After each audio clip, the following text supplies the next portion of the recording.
আর আমি ভাবলাম তুমি কি না কি বলে যাচ্ছ একা একা। এই নাও দিদা, তোমার জন্য মুখুজ্জে বাড়ির গাছ থেকে সুপারি কুড়িয়ে নিয়ে এলাম। আরে দিদি ভাই, তুই তো কাজের কাজ করেছিস রে একদম। আর মুখুজ্জে বাড়ির সুপারি তুই পেলি কিভাবে? ও বাড়িতে তো কেউ সহজে ঢুকতে পারে না। জানোই তো দিদা, সবার জন্য যেটা কঠিন ননির জন্য সেটা একদম সহজ। তোমায় এত কিছু ভাবতে হবে না। এই সুপারি দিয়ে তোমার বেশ কিছুদিন ভালোভাবে চলে যাবে। তা আজকে হোটেলের রান্না করিসনি দিদি ভাই? সকাল সকাল তুই আমার বাড়িতে, তা হোটেলের রান্না করবি কখন? সে আমি সকাল ভোরে উঠেই সব রান্না করে দিয়ে এসছি দিদা। বাবা তো সেই সকালে উঠেই হোটেল খুলতে চলে গেছে। সেই জন্যই তো বলি, সকাল সকাল ননি আমার বাড়িতে এলো কিভাবে? এখন আমায় একটা পান বানিয়ে খাওয়াও তো দিদা। তোমার হাতের পান খাই না অনেক দিন হলো। ঠিক আছে, তুই বস, আমি এক্ষুনি পান বানিয়ে দিচ্ছি। আজ দুজনে বসে পান খাবো আর গল্প করব।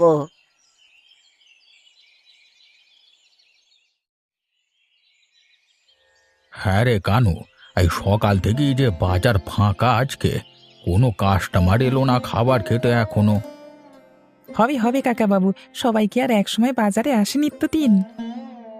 আর এই বাজারে আমাদের হোটেলটাই একমাত্র সস্তার হোটেল। এমন সস্তার হোটেলে ভালো খাবার এমন কম দামে আর কোথায় পাবে লোকজন? সস্তা বললেই তো লোকজন আর তেমন আসতে চায় না। আমাদের হোটেলে তো তেমন মাছ মাংস ওঠে না, সবজি আলুর দম এসব দিয়ে আর কজনে ভাত খেতে চায় বলো? খাবে খাবে, সবাই খাবে। আমাদের মতো ছাপোষা মানুষজন আছে যারা, তারাই খাবে আমাদের হোটেলে।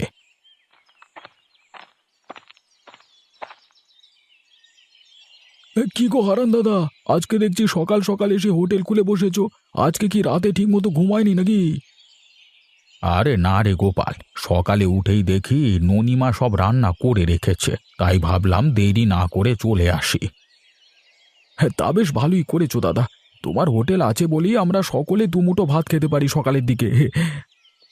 তা কোথা থেকে আসলি রে পাগল? এত সকালে তো তুইও বেরোস না। গিয়েছিলাম বিশুর চায়ের দোকানে চা খেতে, চা শেষ করে বাড়িতে ফিরছিলাম। তা পথে ভাবলাম তোমার সাথে দেখা করে যাই আর দুটো ভাত খেয়ে যাই। তা বেশ ভালোই করেছিস, এসেছিস যখন খেতে বসে পড়। তা কি রান্না হয়েছে আজকে সকালে দাদা? ওই তো মটরশুঁটির কচুরি আর আলু পোস্ত আছে সকলের জন্য। বাহ বাহ বাহ বাহ বাহ, এই মটরশুঁটির কচুরি তো আমার খুব পছন্দের। এখন আর হোটেলে এসব পাওয়া যায় কই? তুমি বসো, আমি এক্ষুনি খেতে দিচ্ছি তোমাকে।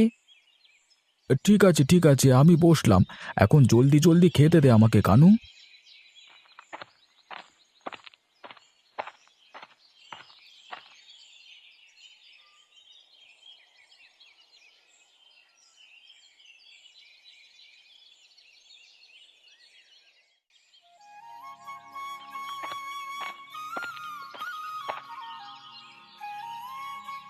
ননি, ও ননি, বাড়িতে আছিস নাকি?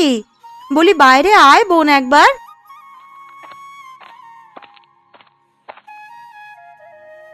আরে মালতী দিদি যে, কখন এলে তুমি? এই তো এখনই এলাম রে। এই ভর দুপুরবেলায় তুই ঘরে বসে কি করছিলি?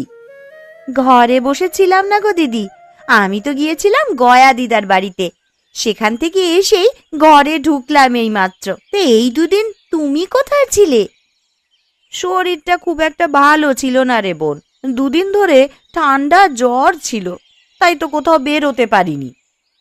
তুমি না আসায় বাবা আবার বাজার থেকে সবজি কিনে নিয়ে এসেছে এই দুদিন। তা সে ভালোই করেছে, হোটেল তো চালাতে হবে নাকি। আজকে সকাল থেকে শরীরটা একটু ভালো লাগছে, তাই তো সবজি নিয়ে বের হলাম রে। তাই সকালবেলায় তুমি কিছু খেয়েছো নাকি না না খেয়েই বেরিয়েছো? না রে, আজকে সকালে আর কিছু খাওয়ার সময় পাইনি, ওই সবজিগুলো নিয়েই বের হয়ে পড়েছি। ভাবলাম তোকে কিছুটা দিয়ে যাই আর বাকিটা ওই হাটে গিয়ে বিক্রি করে দিয়ে আসি। তাহলে তো ভালোই হলো, হাটে গিয়ে ওখানে বাবার হোটেলে খেয়ে নিও। হ্যাঁ রে, সেটাই তো করি।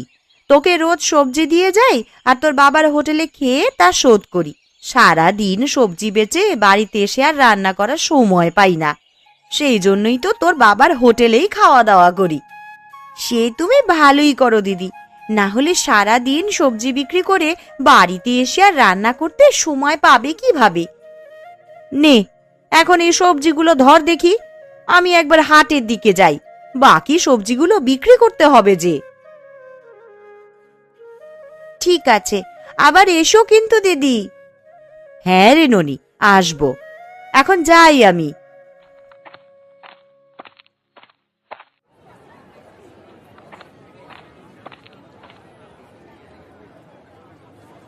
কিরে মালতী, এতদিন কোথায় ছিলিস তুই?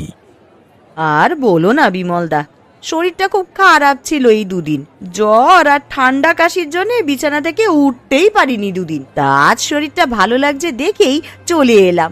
আমি বিধবা মানুষ, সবজি না বেচলে খেতে দেবে কে আমায়? তা তুই ঠিকই বলেছিস, তাছাড়া তোর ছেলেটাকেও তো লালন পালন করতে হবে নাকি? সেই জন্যই তো হাজার কষ্ট হলেও হাল ছাড়ি না দাদা। ছেলেটাকে মানুষ করার জন্যই তো আমার যত কষ্ট। তা গোপাল দাদা আসেনি আজকে? না, সে তো এখনো এলো নে। সকালবেলায় দেখলাম হারান কাকার দোকানে খাবার খাচ্ছে, পরে তো আর দেখলাম নে। তার তো চলে ফিরে খাবার মতন উপায় আছে। ও একদিন বেচা কেনা না করলেও চলে, কিন্তু আমাদের তো আর সেই উপায় নেই দাদা। তা তুই ঠিকই বলেছিস রে বোন, একদিন বেচা কেনা না থাকলে যে আমাদের হাঁড়িতে চাল ওঠে না। তা তোর ছেলে ঠিক মতো স্কুলে যায় তো? হ্যাঁ দাদা, তা যায়। ছেলেটাকে নিয়েই তো আমার জীবন। পড়ালেখা করে মানুষের মতন মানুষ করতে পারলেই আমি বাঁচি। দুপুরে কিছু খেয়েছো তুমি? না রে, বেচা কেনার চাপে সে ফুসরত হয়ে ওঠেনি। ভাবলাম একটু পরে ভিড় কমলে গিয়ে দুটো খেয়ে আসবো হারান কাকার হোটেল থেকে। এখন তো চাপ নেই তেমন, চলো দুজনে খেয়ে আসি। আমিও সকাল থেকে আজ কিছুই খাইনি। এখনই যাবি? এখন তো মানুষজনের চাপ নেই তেমন বাজারে। একটু পরেই আবার মানুষজন সব আসা শুরু করবে। এখন গিয়ে খেয়ে আসাই উত্তম হবে। ঠিক আছে, চল তাহলে খেয়ে আসি। হ্যাঁ হ্যাঁ, তাই চলো।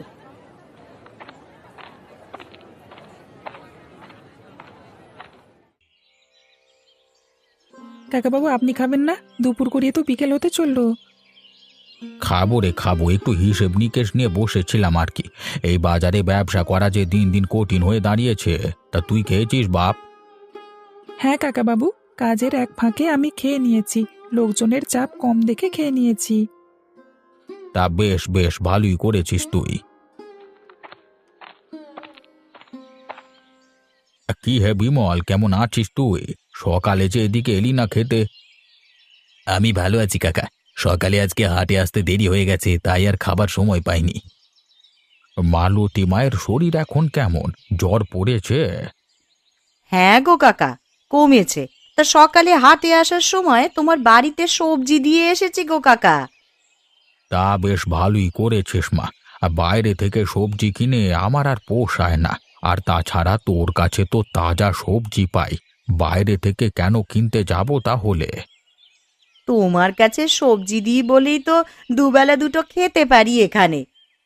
আজকে দুপুরে কি রান্না হয়েছে গো কাকা? ওই তো ল্যাটা মাছ দিয়ে বেগুন তরকারি আর আলু ভর্তা আর ডাল।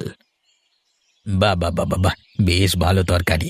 তবে তুমি মাংসের পদ করতে পারো কাকা কিছু? কি করব বল, আমার যে পুঁজি কম। খাসির মাংসের যে অনেক দাম। তা তুমি ঠিকই বলেছ। এ সস্তার হোটেলে বেশি দাম দিয়ে কেউ খাসির মাংস খেতে আসবে না। গোপাল দাদা কি দুপুরে খেতে এসেছিল? না রে, গোপাল তো সকালে খেয়ে গেছে, দুপুরে তো আর এলো না। খুব খিদে পেয়েছে, আর কথা না বাড়িয়ে চলো খেতে বসি বিমল দাদা। ঠিক আছে চলো। হ্যাঁ রে কানু, ওদের খেতে দিয়ে দে বাপ। তোমরা বসো, আমি এক্ষুনি তোমাদের খেতে দিচ্ছি।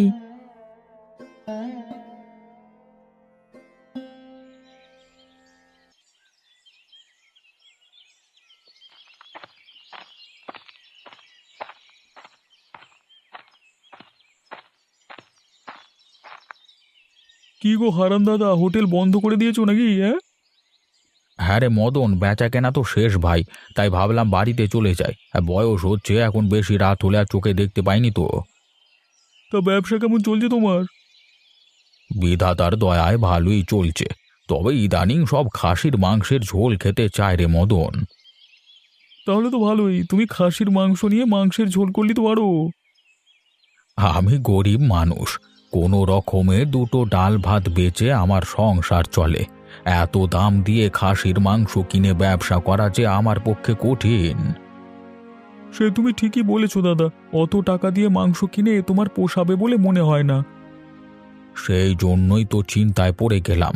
তা তোর দোকানে খাসির মাংসের কেজি কত করে রে মদন? ওই তো 300 টাকা করে।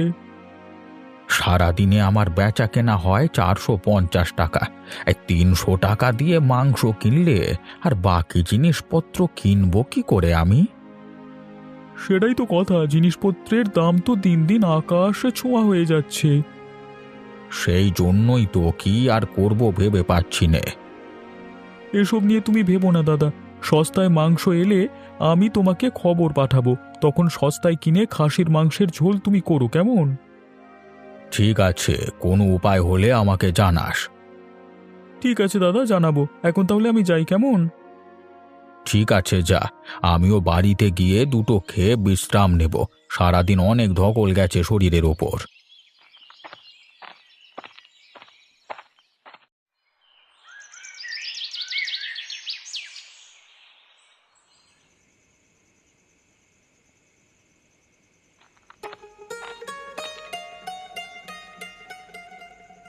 ননিমা, আরে ও ননিমা, কি করছিস তুই? এই তো বাবা, সকালে রান্নার জন্যে তরকারিগুলো কেটে রাখছি, যেন সকাল হলে তাড়াতাড়ি রান্না শুরু করে দিতে পারি। বেশ বেশ, তুই না থাকলে আমার ঘরটা যে অন্ধকার হয়ে যাবে রে মা। তুই যে রূপে গুণে আমার ঘরের লক্ষ্মী, তোর বিয়ে হলে আমি তোকে ছেড়ে থাকবো কি করে মা?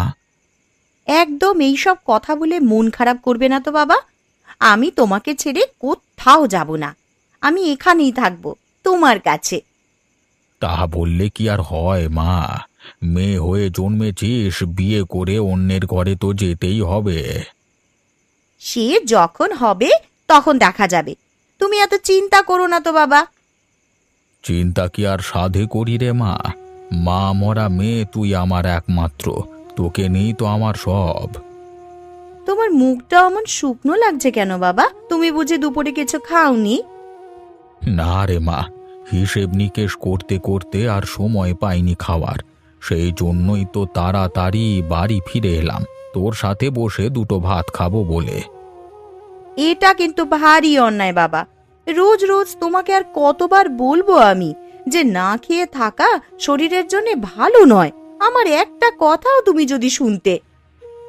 রাগ করিস না মা আমার, একা হাতে সব দিক সামলে আর পেরে উঠি না আমি। তার উপর কাস্টমারদের এখন আবার নতুন বায়না, আমাকে চিন্তায় ফেলে দিয়েছে। কেন বাবা, কি হয়েছে? সবাই খাসির মাংসের ঝোল খেতে চায়, একটু ভালো মন্দ খেতে চায়। এখন তো দিন দিন সবার অবস্থা ফিরছে, তাই তাদের খাবারেরও পরিবর্তন আসছে। কিন্তু খাসির মাংসের যে অনেক দাম গো, তুমি কিনবে কি করে? আর কিনলেও তো বাকি জিনিসপত্র কিনতে গিয়ে তোমায় বিপাকে পড়তে হবে বাবা। সেই নিয়েই তো আমার চিন্তা হচ্ছে, কি যে করি। তবে মদন বলেছে অনেক সময় সস্তায় খাসির মাংস পাওয়া যায়, সেই মাংস এনে ঝোল করে বিক্রি করতে বলেছে। সস্তা বলতে? এই যেমন ধর, সারাদিন বিক্রি হয়নি খদ্দেরের অভাবে, তখন কম দামে খাসির মাংস বিক্রি হলে কিনে নিতে বলেছে মদন। কিন্তু মানুষ কি আর সেগুলো খেতে চাইবে? কেন চাইবে না? আমি তো আর পচা মাংস খাওয়াচ্ছি না মানুষকে। আচ্ছা, সে যখন হবে তখন দেখা যাবে। এখন তুমি হাত মুখ ধুয়ে খেতে এসো তো, আমি তোমার খাবার বাড়ছি। ঠিক আছে মা।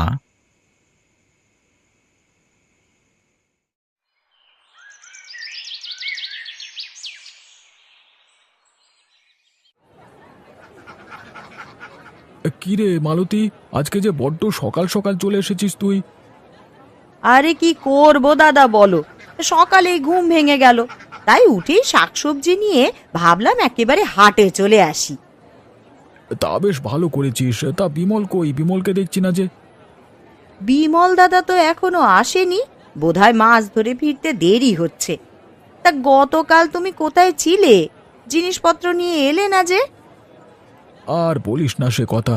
গ্রামে গিয়েছিলাম হাঁস মুরগি খুঁজতে, কিন্তু কোথাও কোনো হাঁস মুরগি খুঁজে পেলাম না।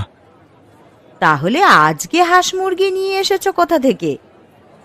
আমাদের গ্রামের হাঁস মুরগি সব বোধহয় শেষ হয়ে গেছে, তাই তো সকাল সকাল উঠেই পাশের গ্রাম থেকে হাঁস মুরগি কিনে নিয়ে এলাম হাটে বিক্রি করব বলে। তা বেশ ভালো করেছো দাদা।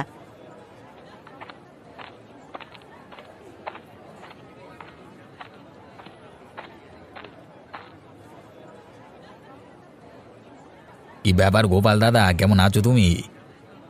আমি ভালো আছি রে বিমল, তুই কেমন আছিস? আমিও ভালো আছি। তোমার আজ আসতে এত দেরি হলো কেন বিমল দাদা? মাছ ধরে ফিরতে আজকে দেরি হয়ে গেছে রে। তোমরা সকালে খেয়েছো? না গো, আমি খাইনি। তোমরা খেয়েছো? না রে, আমিও খাইনি তো। চলো তাহলে হারান কাকার হোটেল থেকে খেয়ে আসি। হ্যাঁ হ্যাঁ, তাই চল, আমারও খুব খিদে পেয়ে গেছে।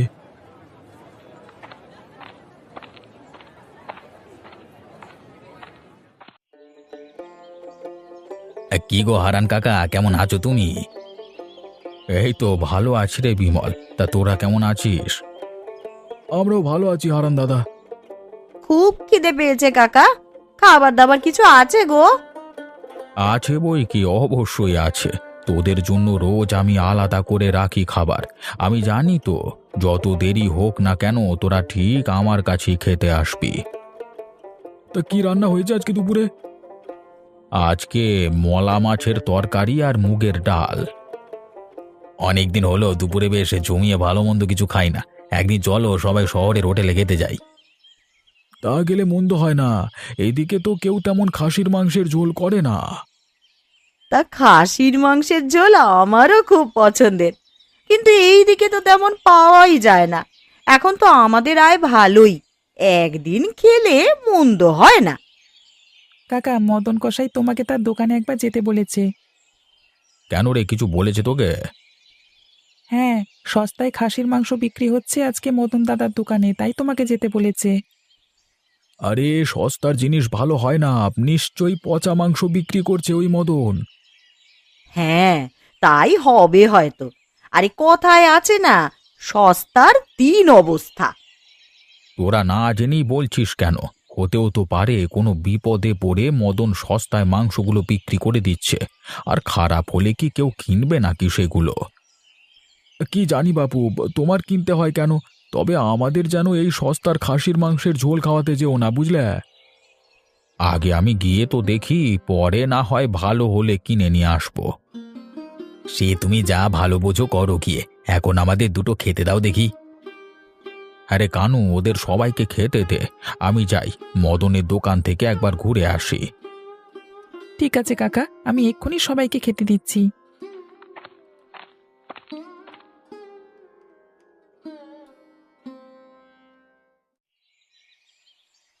কি ব্যাপার হলো? দিদাকে সেই সকালে খবর দিয়ে এলাম, দিদা তো এখনো এলো না। আমি তো খাসির মাংসের ঝোল রান্নাই করতে পারি না। কই রে দিদি ভাই, বাড়িতে আছিস নাকি তুই? হ্যাঁ গো দিদা, তোমার এখন আসার সময় হলো বুঝি? আমি সেই কখন থেকে পথ চেয়ে চেয়ে মাংস কাটতে বসে পড়লাম। তা বেশ ভালোই করেছিস দিদি ভাই। আমি আবার গিয়েছিলাম ওই কিছু মশলা আনতে, ওই তাতেই আমার একটু দেরি হয়ে গেল। সে কি গো দিদা, বাবা তো মাংস রান্নার সব মশলা এনে দিয়েছে, তুমি আবার কি মশলা নিয়ে এসেছো? আছে রে আছে, এটা হলো ওই গিয়ে গাছের একটা মশলা, যার নাম চুই ঝাল। এইটা দিয়ে আমার মা ঠাকুমারা খাসির মাংসের ঝোল রান্না করত। কি যে মজা লাগতো রে দিদি ভাই। আজ দেখবো দিদা তোমার হাতের খেলা। খুব তো শুনে এসেছি এই 5 গায়ের মধ্যে তোমার মতন কেউ নাকি খাসির মাংসের ঝোল রান্না করতে পারে না। তা একবার খেলেই বুঝতে পারবি দিদি ভাই, লোকে সত্যি বলে নাকি মিথ্যে। আমার মাংস কাটা শেষ, এবার রান্নাঘরে চলো দিদা, আমরা রান্নাটা শুরু করি। একটু বাদেই এবার কানু আসবে তরকারি নিতে। ঠিক আছে, চল দিদি ভাই, আমরা শুরু করি বরং।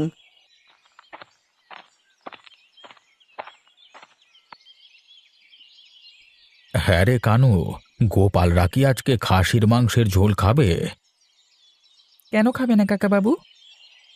এই যে সস্তার খাসির মাংস, এই মাংসের ঝোল কি ওরা খেতে চাইবে? কালকে দেখলি না ওরা কি বলে গেল? সে যে যাই বলুক কাকা, মাংস রান্নাটা কিন্তু দারুণ হয়েছে। আমি ঘ্রাণ শুকিয়ে বলে দিতে পারি, এই মাংসের ঝোলকে তারা খুব খুশি হয়ে যাবে। আমিও তো খুব সুন্দর ঘ্রাণ পাচ্ছি রে। এই যে গয়া পিসির হাতের রান্না, যে একবার খেয়েছে সে আর ভুলবে না। আশেপাশের 5 গ্রামের সবাই জানে গয়া দিদার হাতের রান্নার জাদু।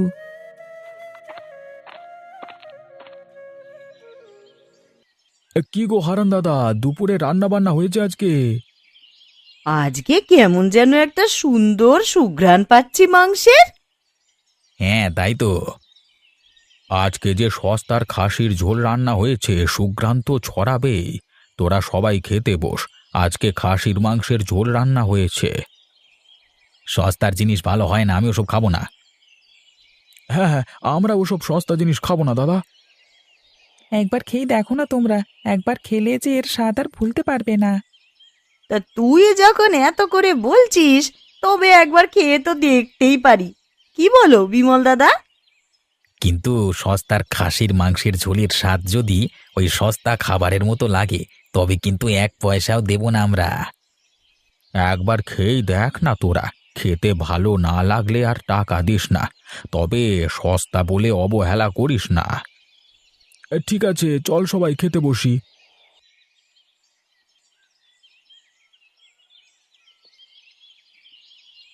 আহা, কি সুস্বাদু খেতে হয়েছে গো! এই স্বাদ যেন জিভে লেগে থাকার মতন।